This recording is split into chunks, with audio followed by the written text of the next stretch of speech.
Alors, bonjour, bonsoir pour tous. Ça dépendra à quelle heure vous allez prendre la diffusion de cette présentation, puisque on a bien sûr des gens en salle, mais il est déjà prévu avec la télévision communautaire qu'on vous en fasse une diffusion, oui, en direct, mais avec la reprise aussi à différents moments. Et sur le site de la Ville, ça sera possible de réentendre, en fait, ce qui vous est présenté ce soir. La Ville est bien heureuse d'accueillir un promoteur qui a un projet d'envergure à Baie-Saint-Paul. Alors, le projet de l'éco-quartier des Moissons. On va avoir M. Yves Simard qui pourra répondre à des questions, mais à tout avant, il sera accompagné de ses consultants éco-gestion avec Mme Mathieu et Mme Gervais. Alors, tantôt, ils pourront vous en dire un petit peu plus sur qui ils sont et qu'est-ce qu'elles font. Pour notre part, du côté de la Ville, nous avons Éric Bergeron, du service d'urbanisme. Je le cherche. Ah oui, OK, il est là-bas. Tout à côté de notre maire qui, lui, va venir vous dire un petit mot sur ce projet, son importance pour la Ville. Et tout de suite, après, on débutera avec la présentation. Il y aura une période de questions à la fin. Tout ça devrait se contenir d'environ 1 heure, là, dans ce qu'on prévoit. Alors, tout de suite, Monsieur le maire, si vous voulez venir dire un petit mot.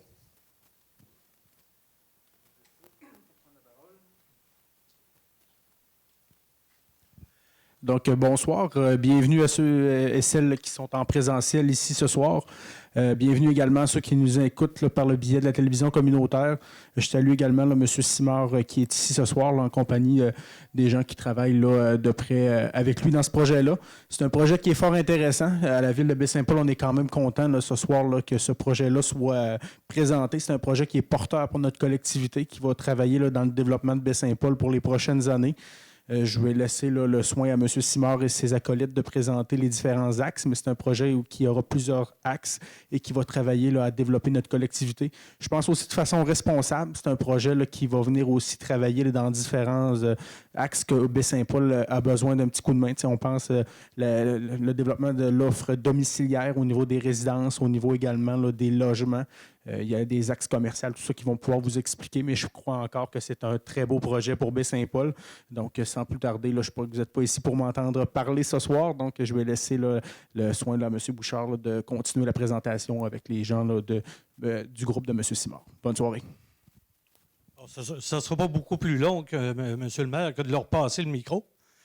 Alors, à vous. Merci beaucoup. Bonsoir tout le monde. Merci d'être avec nous par une soirée très fraîche. Alors, donc, moi, c'est Fabienne Mathieu. Je suis la PDG d'Écogestion Solutions. Écogestion Solutions, c'est une firme d'urbanisme, d'environnement et d'acceptabilité sociale qui existe depuis 10 ans et qui est située à Québec. Nous nous spécialisons dans le développement de moindre impact et dans les caractérisations écologiques. Donc, voilà, bref introduction pour savoir qui nous sommes. Alors, aujourd'hui, bien, c'est sûr, rapidement prendre la présentation, je vais faire une brève mise en contexte. Je vais bien vous présenter les objectifs du projet parce que vous allez voir que c'est quand même un projet qui repose sur des assises très solides, comme l'a dit Monsieur le maire. Les caractéristiques du site. Et ensuite, on va passer à des explications plus détaillées sur le plan concept, les affectations, les densités, le réseau de mobilité, les rues, la gestion durable des eaux pluviales, parce que vous allez voir qu'on a un concept de gestion des eaux de ruissellement très particulier, et les phases de développement. Pour terminer, après, Maud, ma collègue, va vous parler alors plus un petit peu du point de vue technique, les usages autorisés par secteur, les hauteurs, etc., les caractéristiques architecturales. Alors, on continue. L'introduction.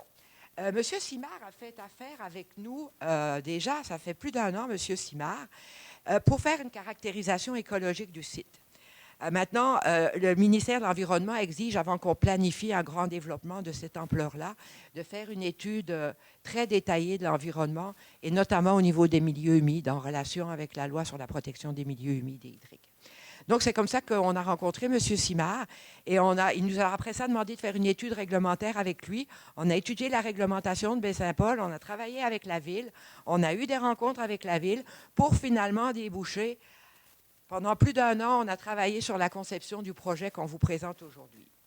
Une petite particularité, le site, je pense que vous le connaissez tous quand même très bien. Hein.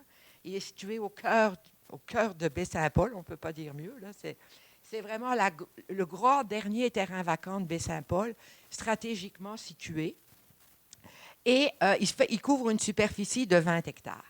Une petite particularité de notre mandat que je vais vous signaler tout de suite, je vais revenir en arrière, c'est que le projet, en fait, notre plan ne couvre pas l'ensemble du projet. Oups, c'est ça qu'il ne fallait pas que je fasse.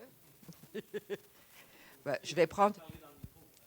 parler dans le micro. Est-ce qu'on m'entend bien? Oui? C'est correct? Vers la bouche. Comme ça. C'est ça. Bon, donc, une petite particularité aussi que je voulais vous signaler, c'est que bien que le site d'études au complet représente le périmètre que vous voyez en rouge ici, OK, nous, notre mandat au niveau du plan concept du PAE, il couvre seulement cette partie-ci du secteur, parce que l'autre partie du secteur, on parle de parc agroalimentaire, et c'est une autre firme de consultants qui est Arpan, qui a été mandatée par la ville de Baie-Saint-Paul pour faire le concept. Cependant, nous avons travaillé en collaboration avec eux de façon à s'assurer que les deux concepts soient en harmonie. Alors, le site, bien, vous le connaissez certainement tous. Vous voyez, au fond, il s'agit principalement d'une ancienne friche agricole et avec certains points particuliers que je vais vous présenter dans la diapositive suivante. Plus tard, je vais vous présenter le site. On va parler des objectifs du projet.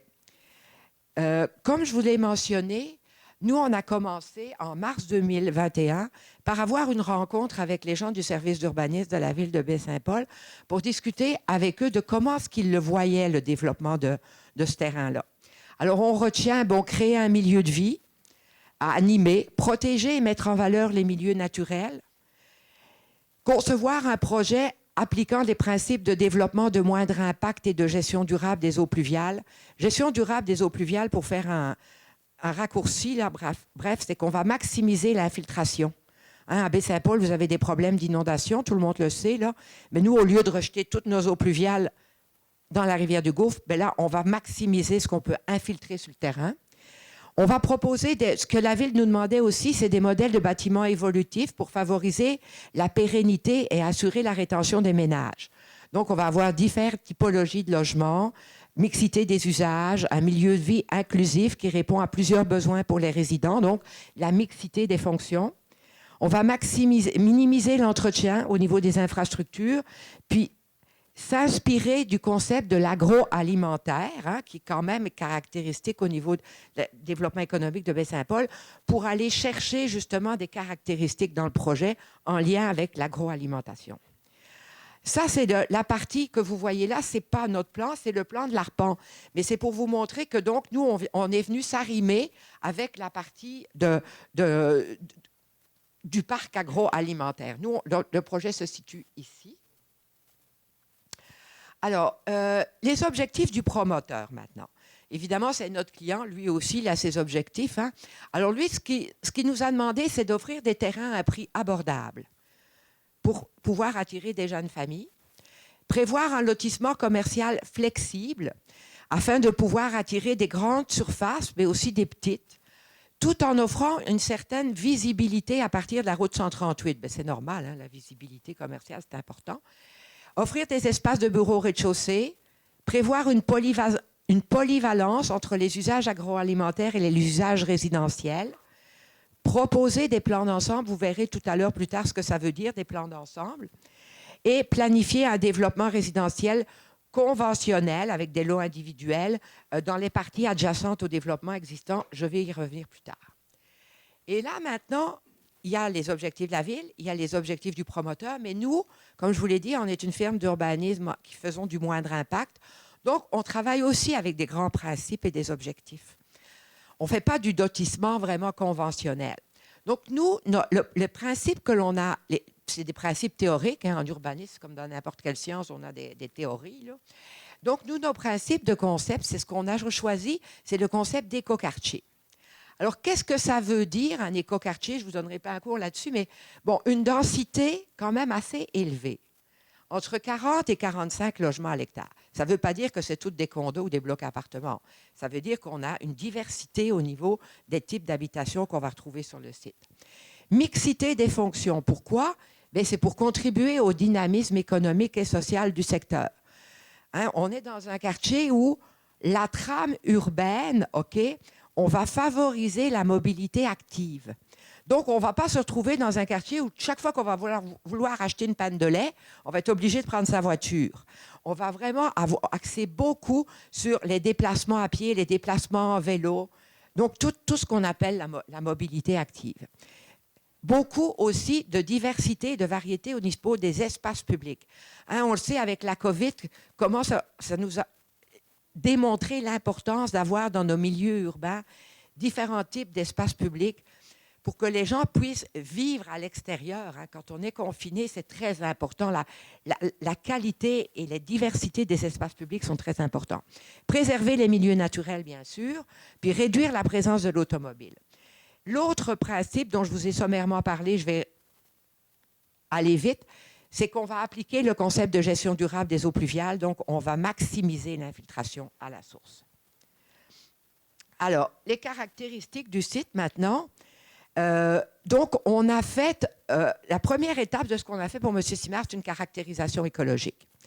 Et dans ce cas-là, ben, on voit que sur le site, on a différents petits milieux humides. Les taches vertes que vous voyez là, ce sont différents petits milieux humides qui ont été répertoriés sur le site. En fait, ce n'est pas un grand complexe hydrologique, écologique, ben important, là. Si on fait un résumé à peu près des tâches que vous voyez là, je vais revenir en arrière, il ne faut pas que je touche l'écran. Et non, c'est celui-là. Oui, en fait, il y a un complexe, un milieu humide d'importance, c'est ce milieu humide, celui-là, okay, qui présente une certaine valeur écologique et qui donc, ça nous guide dans, quand on parle de conserver les caractéristiques naturelles du site, bien, c'est surtout ce milieu-là pour nous qui représente une valeur importante. Alors, pour les autres caractéristiques, ça c'est une synthèse, si on veut, des potentiels et contraintes du site. Alors, ce que vous voyez comme contraintes, bien, je viens de vous en parler, les milieux humides présentent des contraintes. Pourquoi c'est des contraintes? Bien, parce qu'au fond, c'est parce qu'il faut les compenser. Maintenant, on ne peut plus remplir un milieu humide sans autorisation du ministère de l'Environnement. L'autre potentiel, celui-là, ce n'est pas une contrainte. Ce que vous voyez en vert pâle, ce sont des boisés. Ce n'est pas des boisés d'un grand intérêt. Ce n'est pas une forêt ancienne, mais disons qu'il y a quand même, hein, dans un milieu urbain, c'est intéressant d'avoir des boisés, d'autant plus que ce que vous voyez en rose ici, là, ce sont des îlots de chaleur. Hein, donc, le site, malgré qu'il est encore, lui, à l'état naturel, il est entouré de beaucoup d'asphalte. Donc, ça finalement, c'est quelque chose d'important pour nous au niveau urbain, là, d'en tenir compte.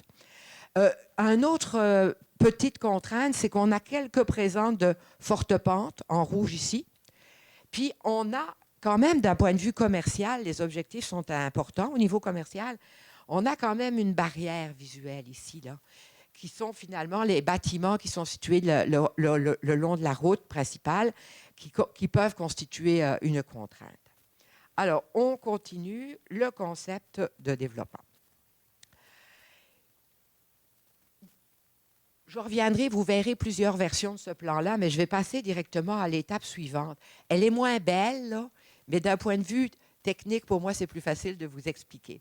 Alors, quand on part avec un terrain comme ça, nous, on a une carte avec du vert et du rouge, puis on se dit, bien, on commence par quoi?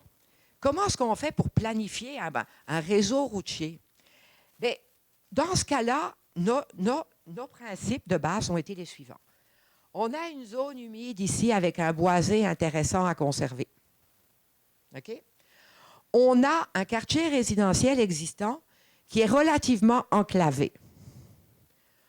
On a un parc agroalimentaire ici qui est finalement situé quand même relativement loin de la route principale. Et il ne faut pas que je bouge, il ne faut pas, même quand j'approche, c'est dangereux.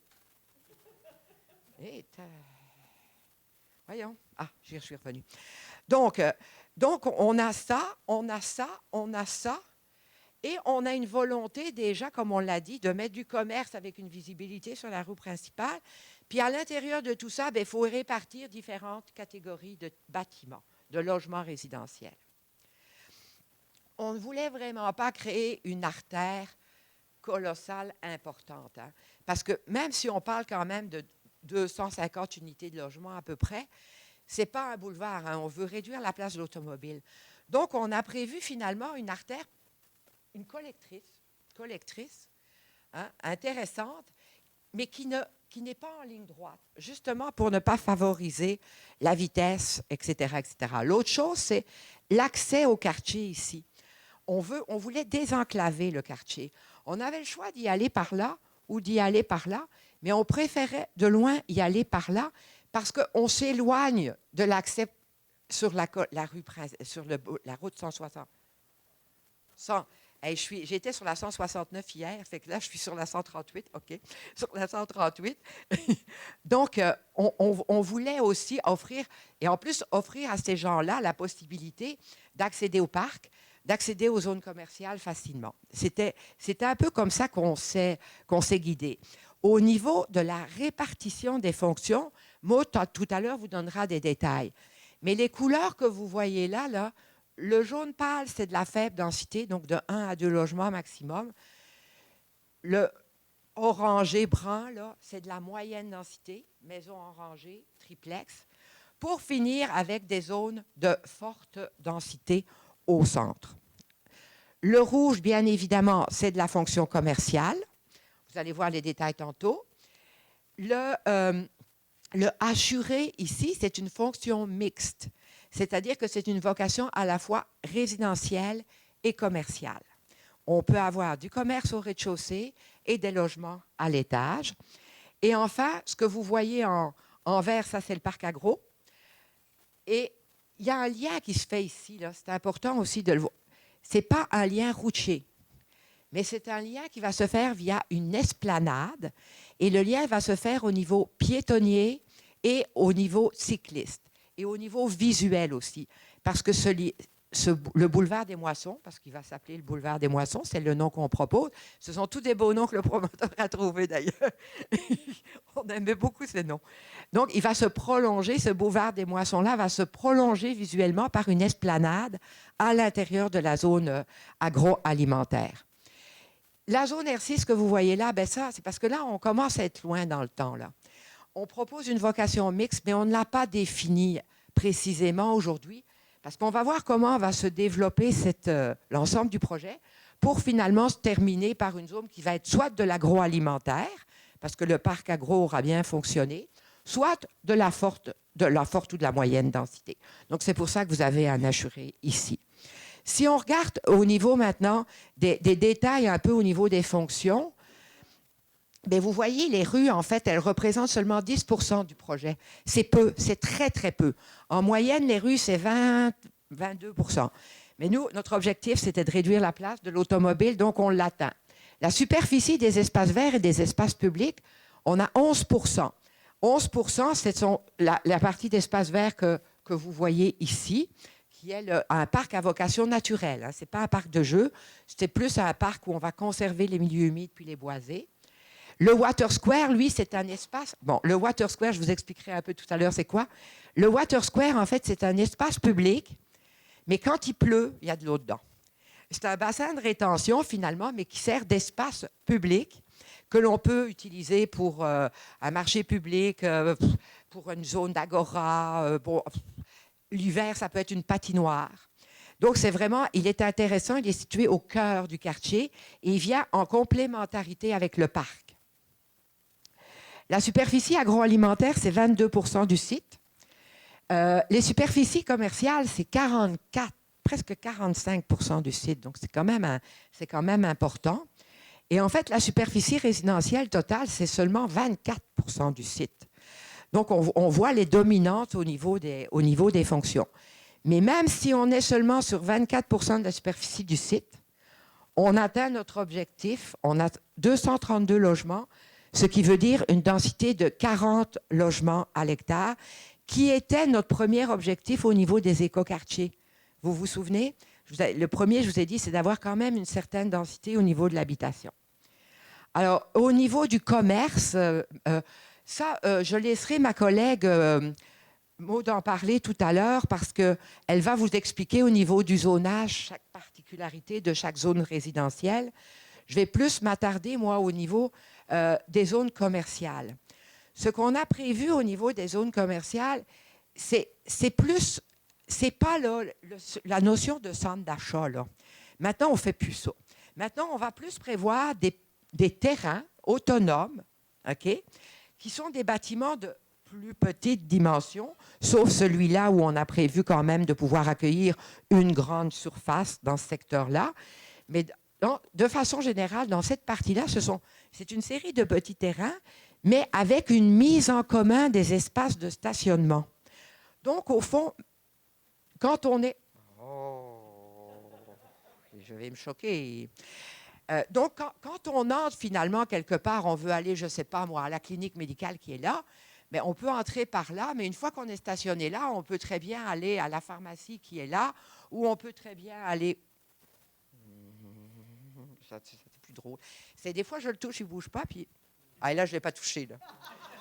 Là, j'ai rien fait, là. Là, j'ai rien fait du tout, là. Bon.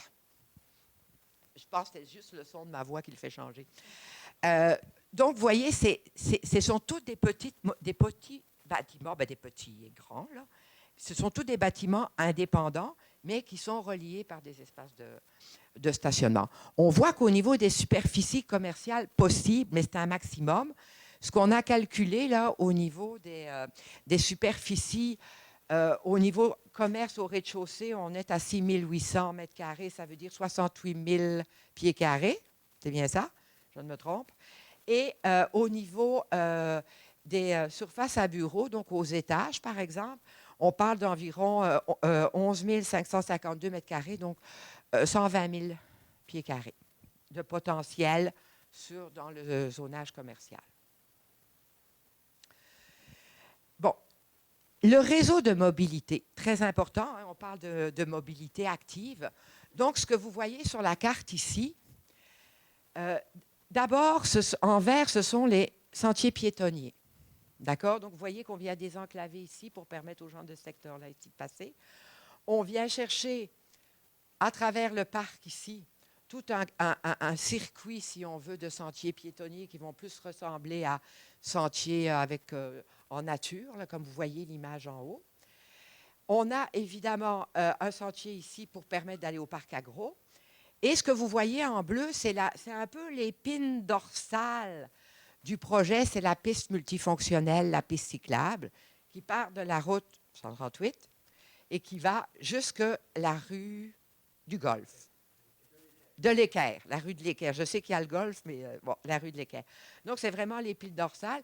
Et on a également une piste cyclable qui vient se connecter ici à la piste cyclable principale. Un autre sentier piétonnier ici qui permet de venir rejoindre l'hôtel qui est ici. En jaune, ce que vous voyez, ce sont les trottoirs.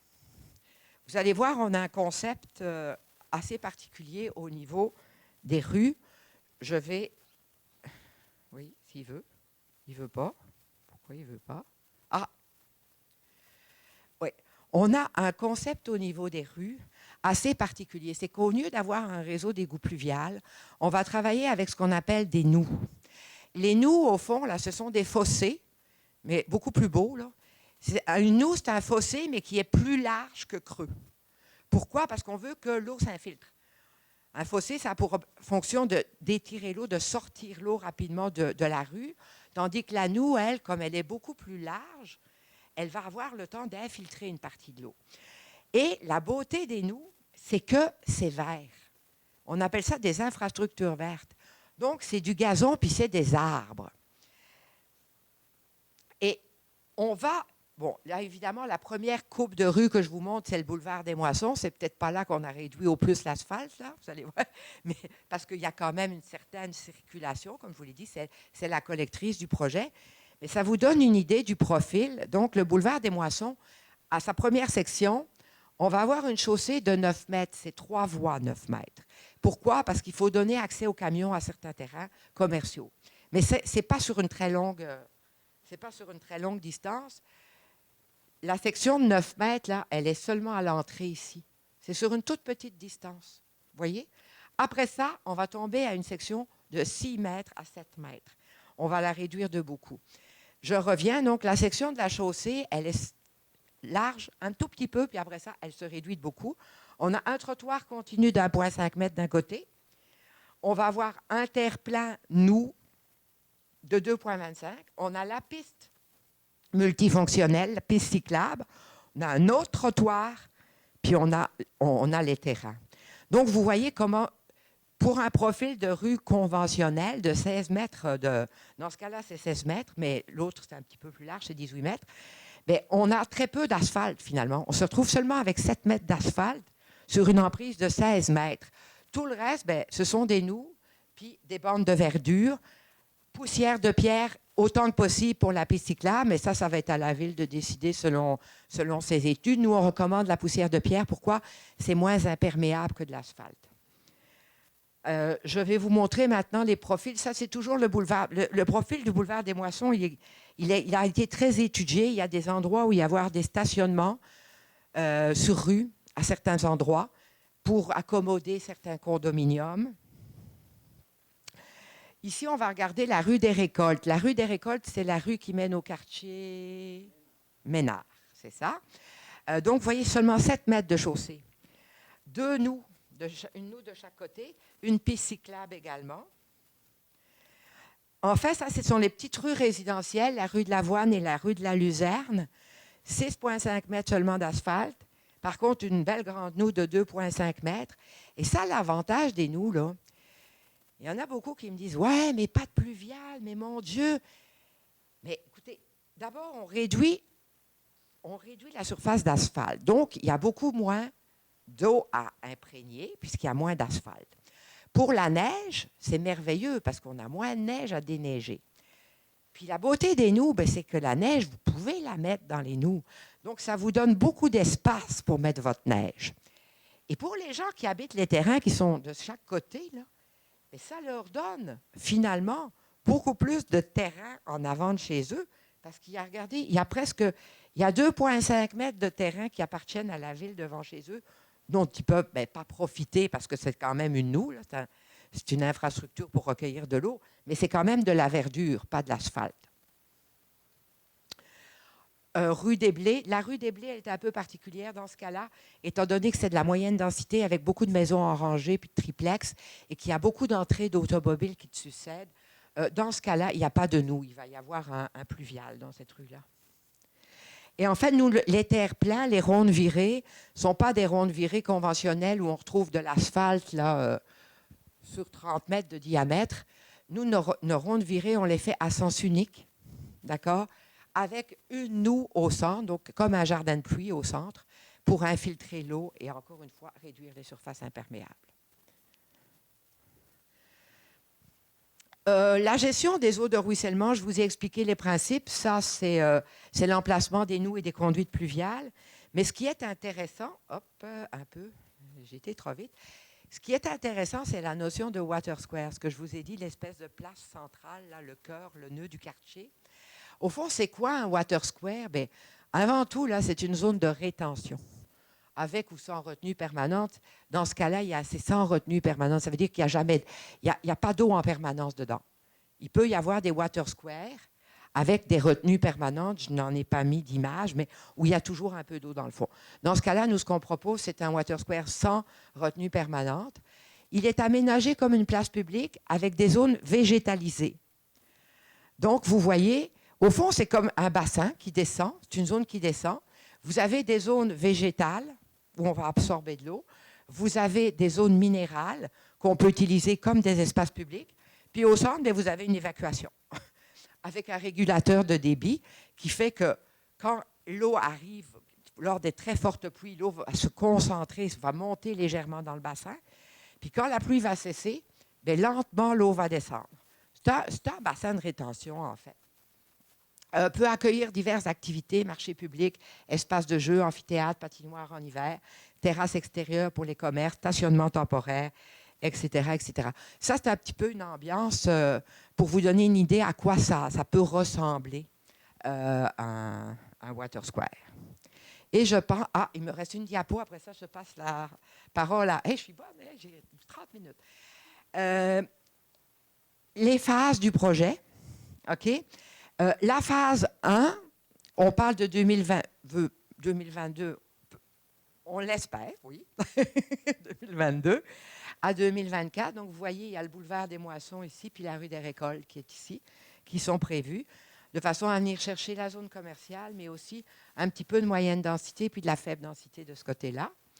Après ça, 2024-2026, on parle de la rue des Moissons. Non, la rue... OK. Ça, c'est de la faible densité. Phase 3, moyenne densité, avec une partie du Water Square ici. Et enfin, phase 4 et 5, ben là, on est rendu quand même beaucoup plus loin, là, 2029-2032, avec les zones de forte densité et de moyenne densité de ce côté-ci. Je savais que ça ferait un problème. Je termine. Non, il va... Et voilà.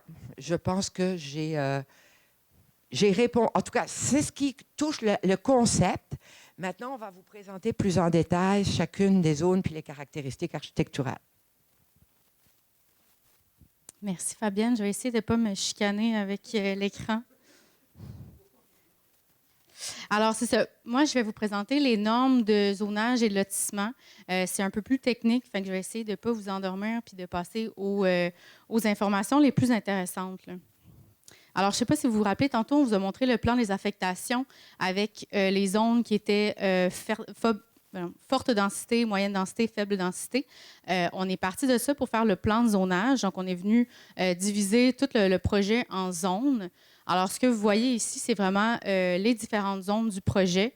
On a des zones en C pour commercial, en H pour habitation. On a du E juste ici, c'est la zone de conservation que Fabienne parlait tantôt. On a du P, ça c'est le Water Square, donc espace public. Sinon, le I, c'est vraiment pour l'agroalimentaire, donc plus industriel. Alors, comment c'est présenté? On a fait des fiches pour chacune des zones. Il y a des zones qui ont les mêmes caractéristiques, donc on les a regroupées.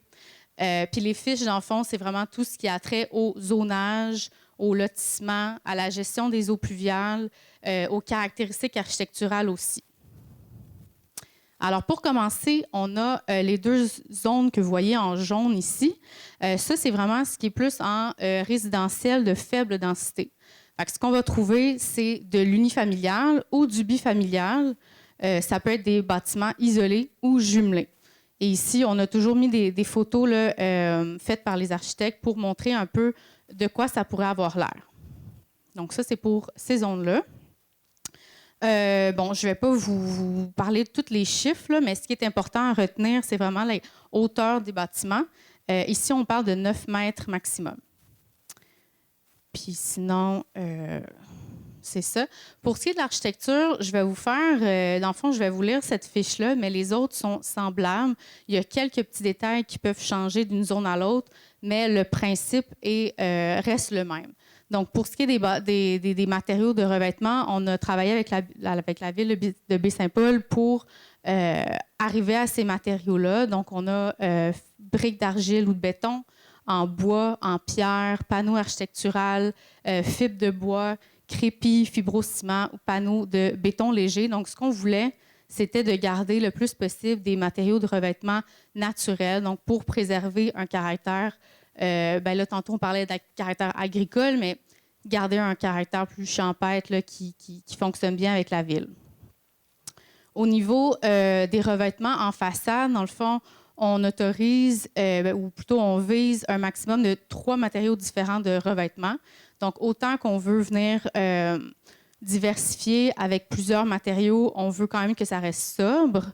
Donc, en façade, c'est maximum 2 matériaux différents qui est exigé. Ensuite, pour ce qui est de la forme de la toiture, ici, on est plus en 2 à 4 versants, donc pas de toiture plate pour ces zones-là. Et pour chacune des zones, on a un minimum de fenestration, en fait de surface de fenestration qui est exigé. Ici, on a du 30 %. Donc là, ici, c'est plus les normes de gestion des eaux de ruissellement. Donc, pour chacune des zones, on est venu identifier ce qui était possible de faire au maximum pour préserver les zones perméables. Donc, limiter les surfaces imperméables. Par surface imperméable, on veut dire tout ce qui est bâtiment, tout ce qui est allée d'accès, spa, piscine, partout où est-ce que l'eau ne peut pas s'infiltrer au sol. Et aussi, on est venu mettre des exemples de comment est-ce qu'on peut gérer les eaux à la source. Fait que le principe, dans le fond, c'est que chaque terrain où est-ce que l'eau de pluie, par exemple, tombe, il faut que ce soit géré sur le terrain même. Alors, on parle de jardin-pluie, de nous, comme Fabienne vous a bien expliqué, des tranchées filtrantes, des puits absorbants, des barils de récupération d'eau de pluie. Donc, ça, c'est des moyens qui doivent être mis en place pour gérer l'eau à même les terrains.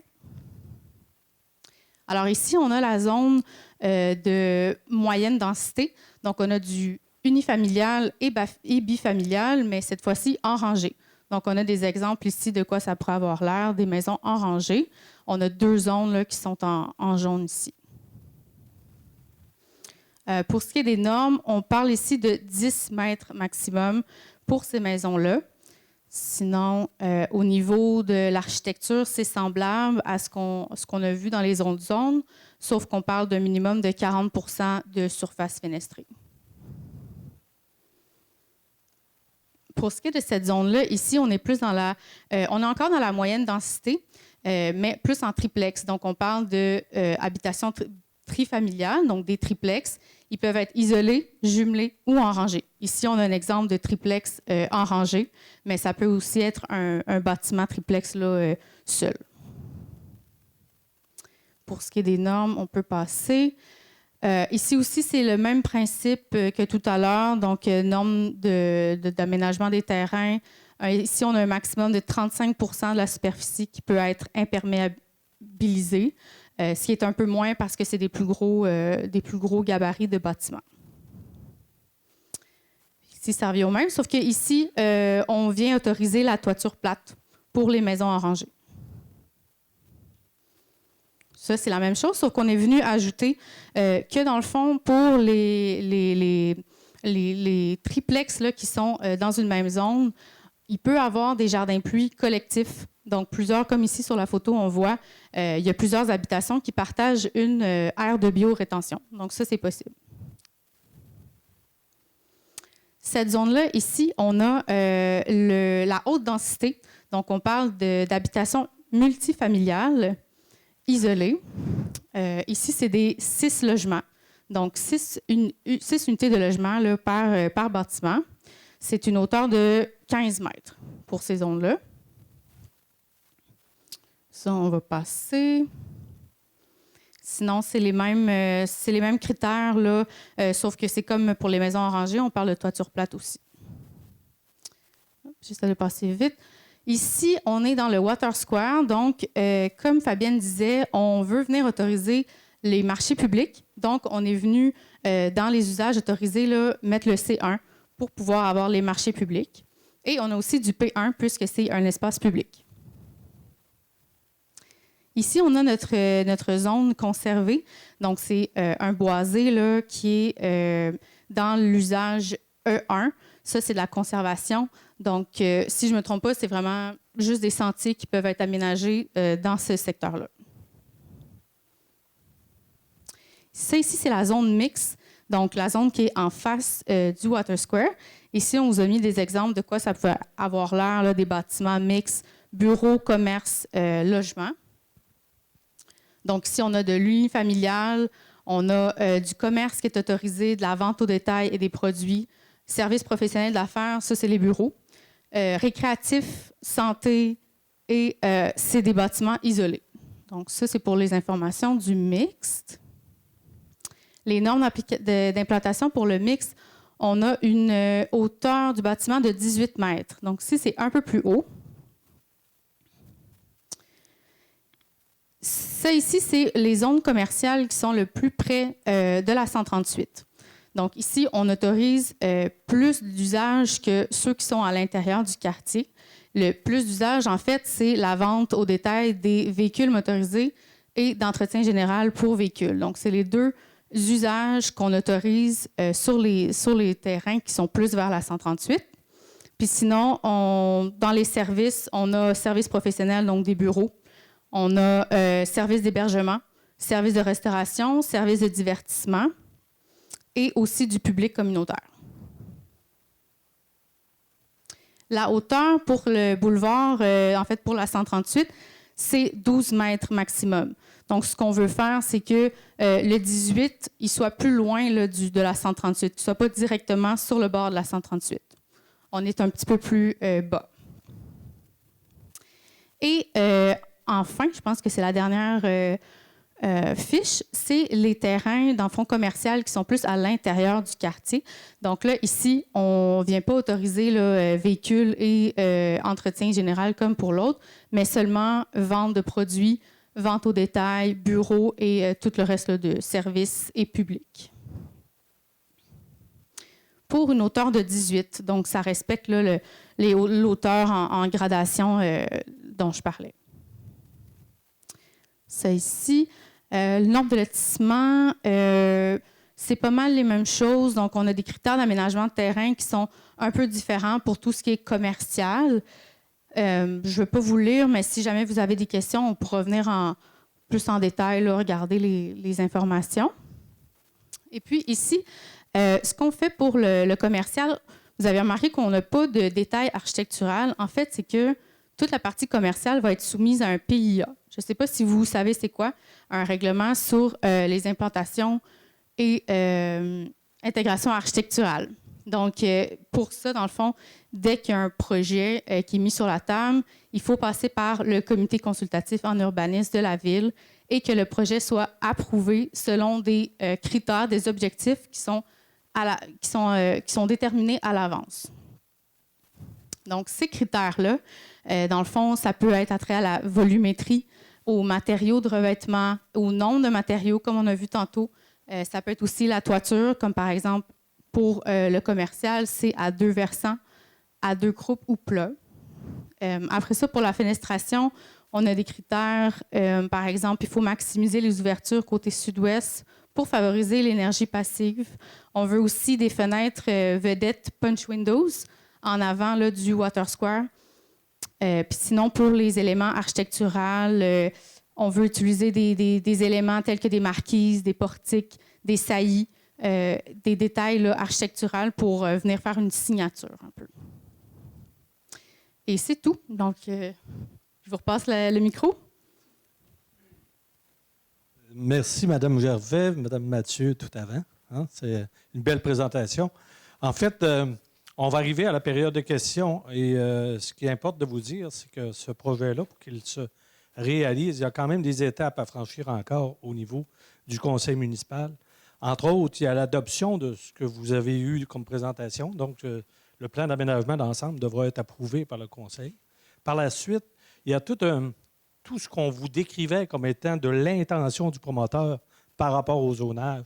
Ça va faire l'objet, ça, d'une batterie d'amendements réglementaires. Donc, tout ça va être éventuellement soumis à la population pour consultation et adoption par la suite. Et finalement, aussi, une autre étape bien importante qu'aura à franchir la Ville avec le promoteur, c'est l'entente. C'est l'entente de partenariat par rapport aux infrastructures qui seront construites. Alors, évidemment, il y a d'autres étapes et vous entendrez parler à nouveau de ce projet-là. La rencontre de ce soir porte principalement, en fait, c'est le promoteur qui tient la présentation ici à l'enseigne de l'Hôtel de Ville, conjointement avec nous. Là. On vous demanderait, on arrive tout près de la période de questions, on vous demanderait de les concentrer principalement aux promoteurs. Ça n'empêchera pas, s'il y en a qui s'adressent à la Ville, qu'on y réponde. Là. Mais on vous demanderait principalement de profiter du fait que le promoteur est présent pour lui poser des questions. Et je crois qu'avec son équipe, après la rencontre, d'ailleurs, ils vont rester, je pense, disponibles pour répondre aussi à des questions que vous voudriez leur adresser plus directement. Et finalement, avant de passer à la période de questions, je tiens à souligner la présence de deux autres élus, outre M. le maire. Là, il y a Gaston Duchesne qui est présent et Annie Bouchard. Alors, tantôt en ouverture, je ne l'avais pas mentionné, mais ils sont là pour voir, entendre et participer à cette présentation. Alors, d'entrée de jeu, on va passer à la partie questions. Pour faciliter les choses, vous levez la main, je mets mon masque, je me dirige vers vous, vous posez votre question, puis ensuite, je donne le micro à M. Simard pour qu'il puisse vous répondre ou à ses consultantes là, à son gré. Alors, s'il y a des questions, on débute tout de suite.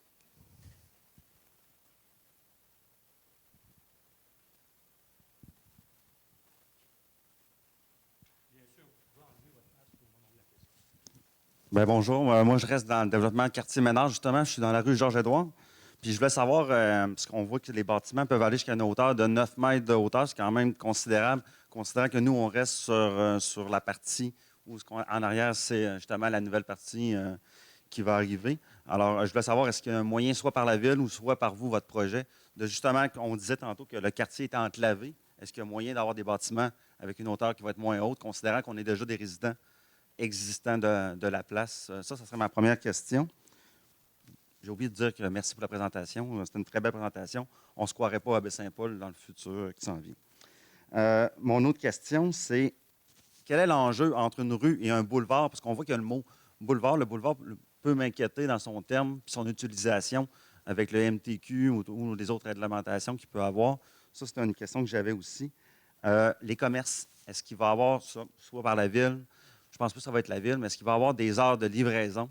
J'imagine qu'on se doit de l'avoir. Je ne veux pas me ramasser comme à Sainte-Julie, où ce que le centre de Poste Canada, présentement, sont en bataille entre citoyens et la ville à ce propos-là, parce que la livraison à 4 heures le matin, 5 heures le matin, avec les bruits de reculement du camion, ça reste que c'est des camions qui sont lourds.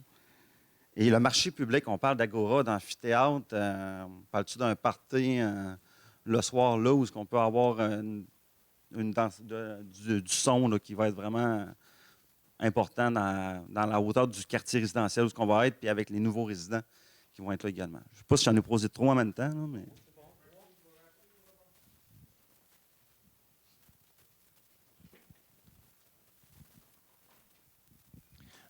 J'aimerais remercier la population, premièrement, d'être présent. Je suis très fier de présenter ce projet-là. Comme vous avez vu, je remercie mes consultantes. Ça fait 1 an qu'on travaille là-dessus. C'est un projet assez complet. Il y a beaucoup, beaucoup de détails, beaucoup d'informations à vous livrer présentement. Tant qu'à faire les remerciements, j'aimerais remercier le DG et le service d'urbanisme. Je pense que la ville de Baie-Saint-Paul a le souci du ciel étoilé, a le souci d'urbanisme. Et je ne voulais pas faire un projet que tu fais une rue avec des maisons standards. Je veux un terrain de 2 millions de pieds carrés qui est en plein centre-ville de Baie-Saint-Paul. C'est complexe. Je suis fier de ce projet-là. Pour répondre à tes questions. Quand on fait un projet comme ça, puis qu'on est encerclé des gens qui sont bâtis comme vous, on a eu le souci du respect, de respecter tous les gens. Le chemin du golf, comme vous avez vu, il y avait un milieu humide, mais en plus, on l'a fait un parc. Parce que ces gens-là, ça fait 20 ans, 30 ans qu'ils sont là, ils n'ont pas de voisins arrière. Je ne voulais pas leur imposer des voisins arrière. Fait que dans ces gens-là, il va y avoir le bois qui va les protéger. Ils n'auront jamais de voisins arrière, ça va être le parc. Dans le cas de Georges-Édouard Tremblay, on a mis des mêmes maisons qui sont là. OK? Fait que ça va être des unifamiliales, un étage et demi, où à cette heure, les gens ils font des maisons plus petites, 2 étages, c'est plus économique. Fait que si vous allez avoir l'ensoleillement le soir, ça va être vraiment... Ce qu'on a fait, c'est en gradation. Parce que dans Georges-Édouard Tremblay, il y a 1 étage, 2 étages. La première rue, c'est 1 étage, 2 étages. Puis l'autre rue, c'est moyenne densité. Elle, ça va être un petit peu plus haut, mais les gens qui vont acheter de ce bord-là, ils vont savoir que ça s'en vient comme ça. Puis les gros blocs de 12 logements ou 24 logements, eux autres sont vraiment dans le centre. Fait que ça va être vraiment en escalier. Fait que ça va respecter tous les gens du quartier Ménard. Pour les livraisons commerciales que tu m'as parlé, OK? On l'appelle boulevard des Moissons parce que c'est une lumière, c'est un boulevard. Quand tu as du commercial, tu n'appelles pas ça une rue, tu appelles ça un boulevard. Il y a juste le début qui est large parce qu'il va y avoir des vannes, des livraisons. OK, le premier 100 pieds ou 200 pieds, puis après, les vannes, ils vont rentrer dans les terrains commerciaux. Il n'y aura pas, quand on expliquait tantôt, là, automobile, van, les livraisons, ça va être juste la partie avant. OK? La partie arrière, ça va être des petits commerces, ça va être des bureaux, il n'y aura pas de van, etc. Le Water Square, ce ne sera pas une place de party. C'est un bassin de rétention, c'est comme un tu sais que des fois, en France, ils jouent à pétanque dans le milieu. C'est un peu ça. Tu t'assis, tu jases, tu prends un café, tu prends une marche, tu t'assis.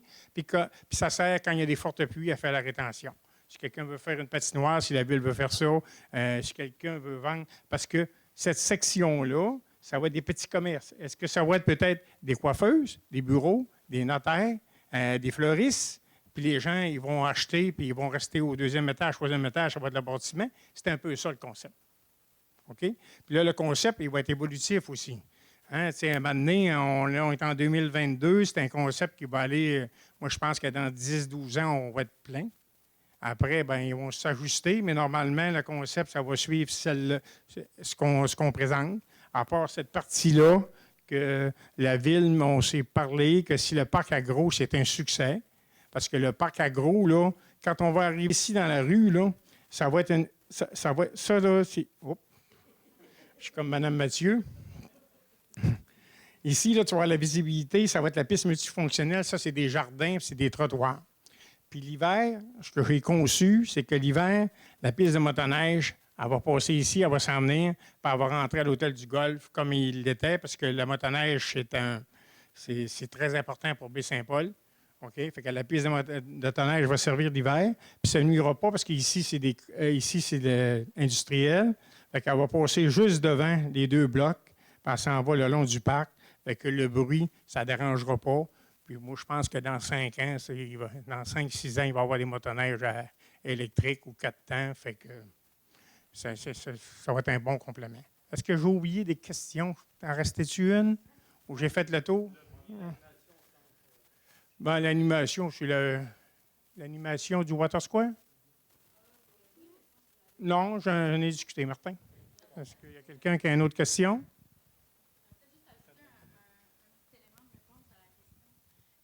Concernant les hauteurs, là, tout à l'heure, je ne l'ai peut-être pas mentionné, mais c'est vraiment des maximums.